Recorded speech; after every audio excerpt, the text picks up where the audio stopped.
I sat in my car outside the courthouse, my heart pounding against my ribs. The weight of my phone in my jacket pocket felt heavier than it should loaded, with evidence that would change everything.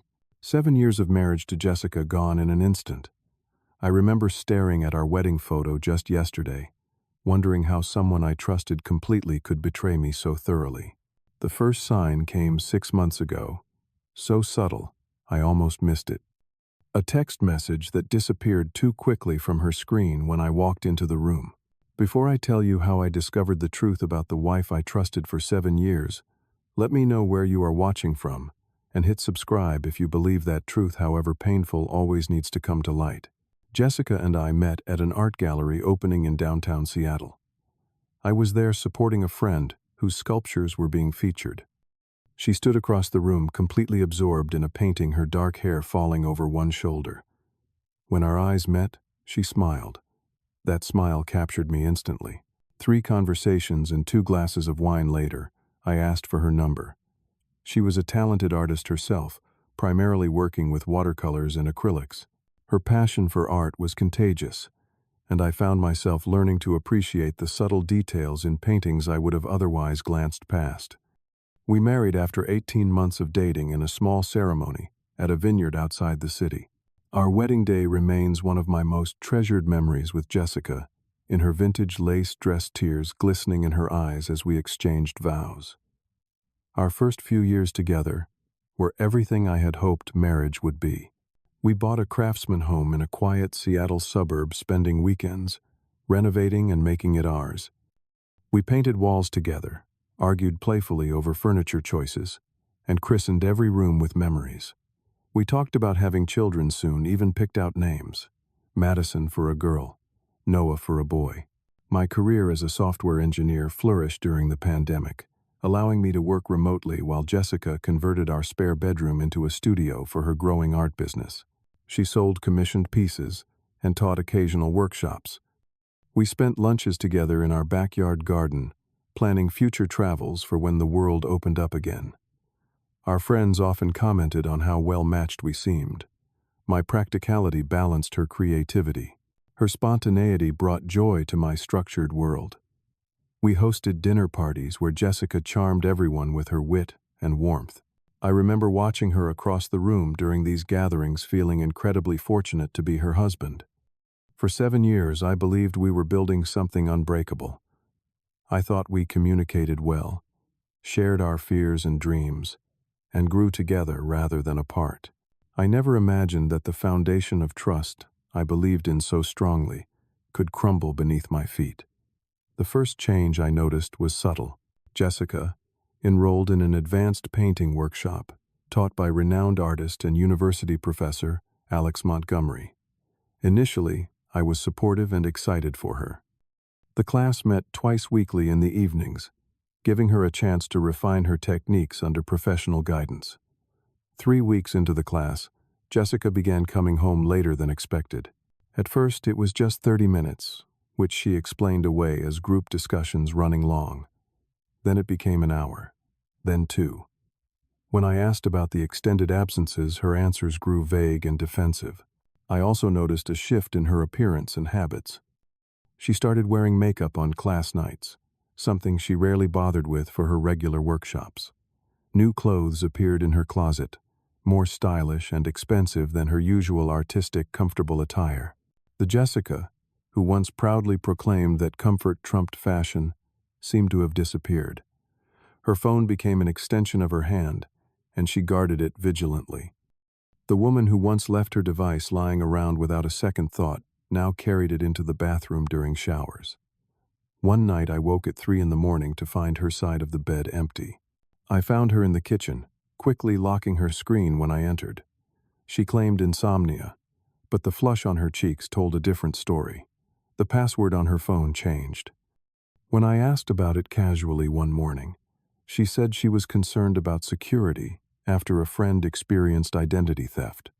A reasonable explanation, but the timing felt suspicious. Then came the night I heard her whispering in the bathroom. It was nearly midnight, and I had been asleep for an hour when the sound of her hushed voice pulled me back to consciousness. I stood outside the door, guilt and fear warring within me as I listened. Her words were indistinct, but the tone was unmistakable. Intimate, secretive, a soft laugh I had not heard directed at me in months. When she emerged, I pretended to be getting water. The smile she gave me did not reach her eyes. As the weeks passed, the discrepancies in Jessica's stories became impossible to ignore. One Tuesday evening, I called the art center where her class was held, pretending to be concerned about a later pickup time. The receptionist informed me that Professor Montgomery's advanced workshop ended at 8 o'clock, not 10:30, as Jessica had been claiming. 2.5 hours unaccounted for twice a week. My stomach knotted as I considered the possibilities, none of them innocent. Then came the credit card statement. Jessica and I maintained a joint account for household expenses, and I was paying bills when I noticed a charge from the Westlake Grand Hotel downtown. $400 for a single night on an evening when Jessica had claimed to be at a gallery event with her art collective. My hands trembled as I stared at the paper, the black and white evidence of deception. Our intimacy had all but disappeared. Jessica always had reasons, headaches, exhaustion, stress from her upcoming exhibition. The same woman who once initiated our physical connection regularly now flinched when I touched her shoulder. The rejection stung, but the suspicion hurt more. On our 7th wedding anniversary, I made reservations at Canlis, the restaurant where we had celebrated our engagement. I arranged for her favorite flowers to be delivered to the house and took the afternoon off to prepare. Jessica called at 5, claiming an emergency at the gallery where some of her work was displayed. A water leak threatened her newest series, she said, and she needed to help move artwork to safety. She would not make dinner. I sat alone in our dining room, surrounded by lilies and unlit candles, scrolling through photos of happier times. Later that night, I checked the gallery's social media. There had been no water damage, no emergency. A knife twisted in my gut as I accepted what I had suspected for weeks. My wife was living a double life. Sleep became elusive, my mind racing through possibilities and scenarios, each more painful than the last. After weeks of mounting evidence and sleepless nights, I made a decision that went against everything I believed about privacy and trust in marriage. I needed to know the truth, whatever it was. I purchased a small digital voice recorder and a dash camera online, using a separate credit card Jessica knew nothing about. The guilt was overwhelming as I installed the camera in her car, while she slept, positioning it to capture the driver and passenger seats.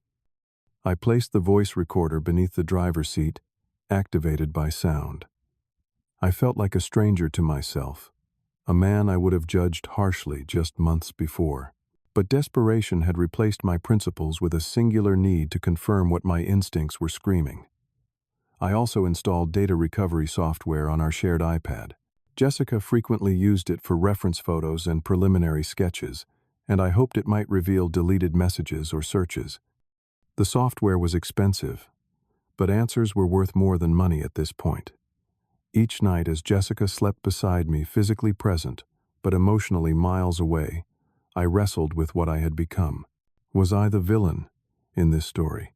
Was I destroying what might be salvaged through communication? But then I would remember the hotel, charge the lies about class times, the whispered phone calls, and my resolve would strengthen. Truth, I told myself, was the only path forward, even if it led to the end of everything I had built. The first breakthrough came from the iPad. The recovery software found a series of deleted text messages between Jessica and a contact named simply Alex. At first, the exchanges seemed innocent enough discussions about technique and upcoming gallery events. Then I found messages arranging meetings outside of class hours. "This painting needs special attention," Alex had written. "Can you come to my studio tomorrow?" 7 o'clock, I could get away from Geoffrey, Jessica replied. "Tell him I have a gallery meeting. He never questions my art commitments." Their exchanges grew increasingly intimate over time. "I can't stop thinking about your hands," Jessica wrote in one message. "The way you touched me yesterday. We need more time together," came the reply. "This twice a week isn't enough. What about a weekend away?" Each message was a fresh wound, but I continued collecting evidence, needing to understand the full scope of the betrayal. The dash camera footage confirmed my fears. On the night of our anniversary, Jessica drove not to the gallery, but to an apartment building in Capitol Hill. The camera captured her checking her makeup in the rearview mirror before exiting the car, a bottle of wine in hand. She returned 3 hours later, her hair disheveled, lipstick gone. The voice recorder provided the most damning evidence. A conversation with her friend Megan recorded as they drove to lunch. "I don't know what to do about Geoffrey," Jessica said, her voice tired. "I care about him, but this thing with Alex is different. It's passionate, exciting. Geoffrey is just so predictable, so safe." "When are you going to tell him?" Megan asked. "After Alex's divorce is finalized. We need to time this carefully. I want my share of the house and assets. Geoffrey makes good money, and I deserve half of everything we've built." Their casual discussion of dismantling my life hit me like a physical blow. The woman I loved, who had stood before our friends and family promising forever, was strategizing how to take what she could before leaving. The final piece fell into place when I followed Jessica one Tuesday evening. I watched from across the street as she met Alex outside the Westlake Grand. They embraced in a way that left no doubt about their relationship before disappearing inside. I sat in my car for hours, numb and hollow. Going through our financial records the next day, I discovered Jessica had transferred $15,000 from our joint savings account to a personal account I knew nothing about. Small withdrawals over months, carefully timed to avoid my notice. Money we had been saving for a down payment on a vacation property. I checked her text messages again, finding exchanges about Paris apartments and gallery connections there. They were planning a new life funded partially by my years of work and saving. The betrayal extended beyond Jessica. When I ran into our mutual friend David at a coffee shop, his discomfort was palpable. After some hesitation, he admitted he had seen Jessica and Alex together months ago, looking intimate at a restaurant across town. "I thought you might have an arrangement," he said weakly. "I didn't want to insert myself into your marriage." His cowardice stung almost as much as the betrayal. How many others knew? How long had I been the oblivious husband, the joke among our social circle? After 2 months of gathering evidence, I finally confronted Jessica. We were in our kitchen on a Sunday morning. The space once filled with laughter, now tense with unspoken truths. I asked her directly about Alex Montgomery. The color drained from her face before she composed herself, dismissing my concerns as paranoia. "Hez my instructor Geoffrey, nothing more." She insisted, eyes not meeting mine. "You need to trust me." When I mentioned the hotel charges, the late nights, the mismatched stories, she switched tactics, accusing me of spying on her. "Have you been checking up on me? Tracking me?" she demanded, voice rising with manufactured outrage. "This is exactly why our marriage is struggling. You are controlling and suspicious." The gaslighting was so blatant it left me speechless. This woman, who had shared my bed, my name, my life for 7 years, stood before me lying without a flicker of remorse. The conversation escalated, with Jessica eventually storming out, claiming she needed space from my accusations. 2 days later, I was served with divorce papers. She had filed first, claiming emotional abuse and controlling behavior. The document requested 70% of our assets, including our home, based on her contributions to my emotional well-being and career success. I later learned she had been consulting with a divorce attorney for months, building a case against me while maintaining our marriage facade. Her lawyer, an aggressive family court specialist named Stephen Bartlett, sent a threatening letter outlining how my alleged surveillance constituted harassment and invasion of privacy, potentially leading to both civil and criminal charges. They were trying to force me into a corner to make me settle quickly and quietly, giving Jessica everything she wanted to avoid public embarrassment and legal consequences. Stunned and reeling, I sought legal counsel of my own. Kate Donovan came highly recommended for contentious divorce cases. In her 50s, with sharp eyes and a no-nonsense demeanor, she reviewed my evidence carefully, occasionally nodding or making notes. "You have compelling evidence of infidelity and financial misconduct," she said finally. "But we need to be strategic about how and when we present it.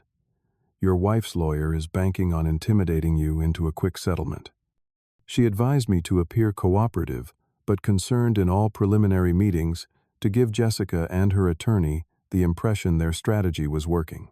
Meanwhile, we would document everything meticulously and prepare for the eventual hearing. I learned to school my expressions to speak carefully in mediation sessions to give nothing away. The man who once shared everything with Jessica now guarded his thoughts and feelings vigilantly. Kate helped me secure our remaining joint assets and document the unauthorized transfers Jessica had already made. We filed counter-motions addressing the financial misconduct while staying silent about the infidelity evidence. Let them think we had nothing concrete, Kate advised. The element of surprise would be crucial. I gathered all my recordings, photographs, bank statements, hotel receipts, and recovered messages into a comprehensive file. Kate reviewed everything, organizing it for maximum impact when presented to a judge. The hardest part was controlling my emotions. Each interaction with Jessica, each legal document outlining her false accusations, each demand for assets she had not earned, tested my composure. I channeled my pain into preparation, determined not to let her betrayal destroy me financially as well as emotionally. Kate suggested we take our documentation a step further. She recommended a private investigator, Frank Wilson, a former police detective who specialized in infidelity cases. Frank conducted surveillance at the Westlake Grand and Alex Montgomery's apartment, gathering additional evidence of their ongoing relationship. His most valuable discovery came unexpectedly. While documenting Alex and Jessica's dinner at an upscale restaurant, Frank photographed Alex meeting with another woman the very next night, displaying the same intimate behavior. Further investigation revealed this woman was neither Jessica nor Alex's wife, but a third romantic interest, a graduate student in his department. Alex was not only helping Jessica deceive me, he was deceiving her as well, juggling multiple relationships while promising Jessica a future together. The irony was bitter but useful. This information would destroy any credibility Jessica or Alex might have in court. As our court date approached, Kate and I developed a detailed strategy. We would allow Jessica and her attorney to present their case, first laying out all their accusations and demands. They would likely paint me as controlling and emotionally abusive, using my investigation as evidence of unstable behavior. Only after they had fully committed to their narrative would we reveal our evidence, systematically dismantling their case. The night before court, I sat alone in the home. Jessica and I had once lovingly furnished together, reviewing our strategy one final time. 7 years of marriage would be decided in a courthouse tomorrow.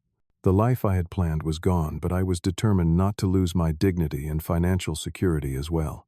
The courtroom was smaller than I expected, intimate enough that I could see Jessica fidgeting with her watch across the aisle.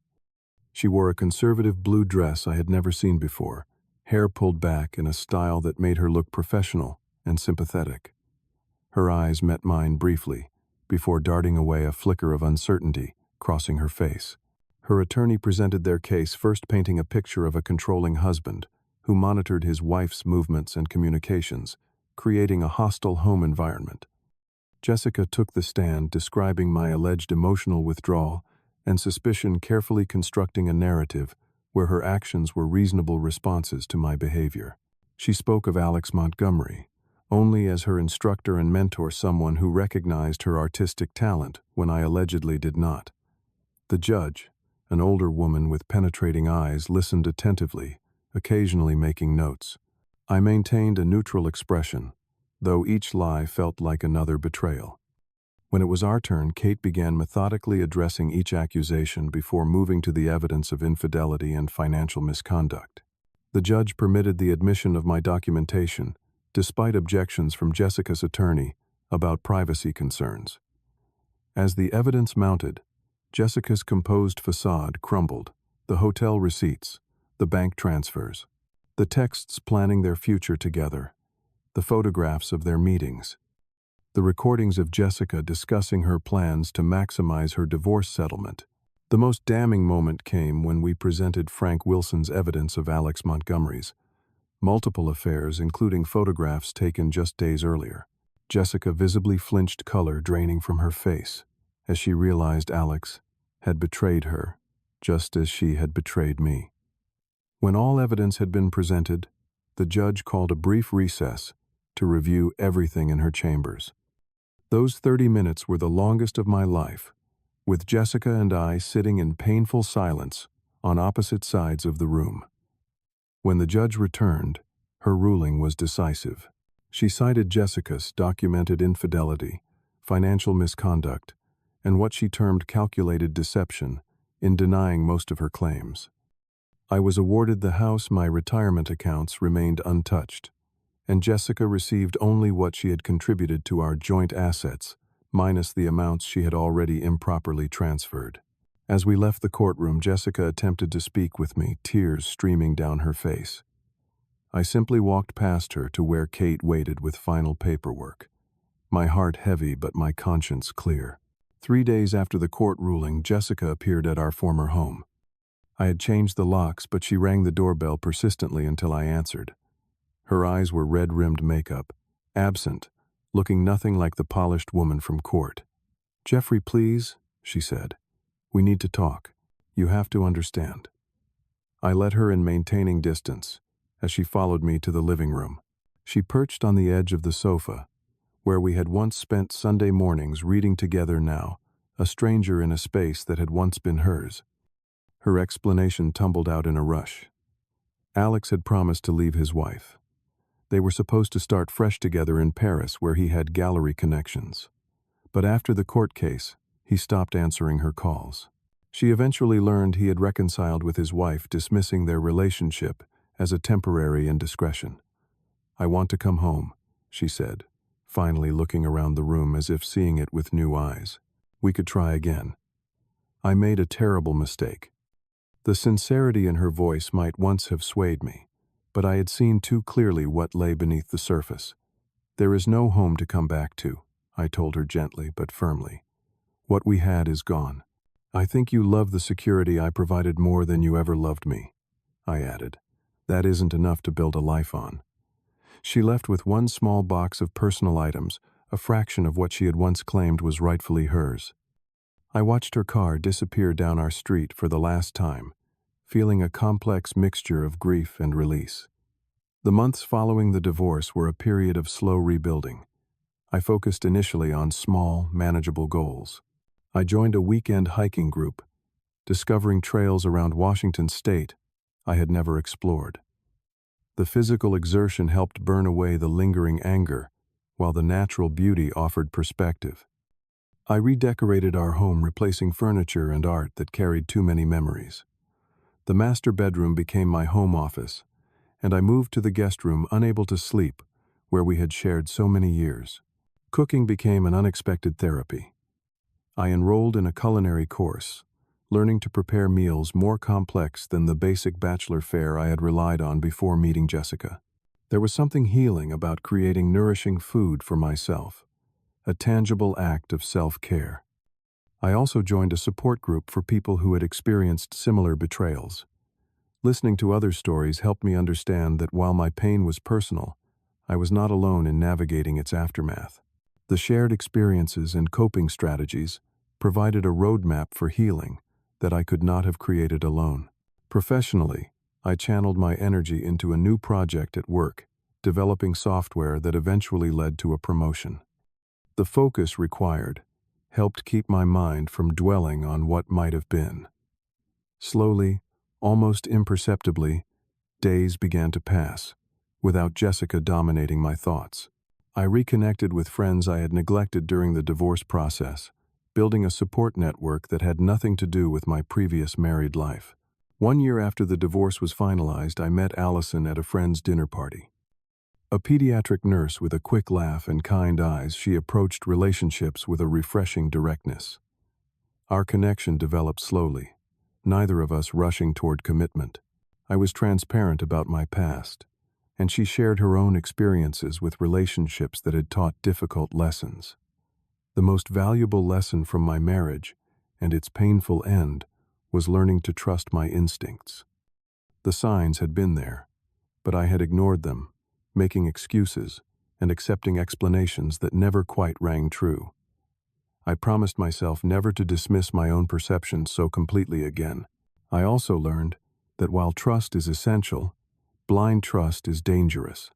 Healthy relationships require transparency, communication, and mutual respect.